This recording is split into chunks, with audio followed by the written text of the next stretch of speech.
In this video, I will be teaching you how to make Voiceflow customer support chatbot. Basically, you can see we have our chatbot here as well, and this is one of an example. You can type in here your message and it is going to be helping you through that. So let's just say you want to make a customer support bot, then you can first of all start with your node. So you can add different type of nodes, like for example, a prompt section. You can incorporate that. Simply drag and drop here, and you can see a node is going to be added. You can add in here a prompt, like for example, ask your chatbot, and you can complete the steps by adding different kind of logics and conditions.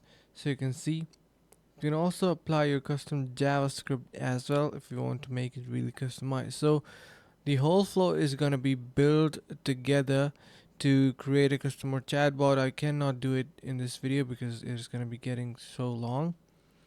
But yeah, you got the point right. All these blocks could be combined together to make that perfect flow.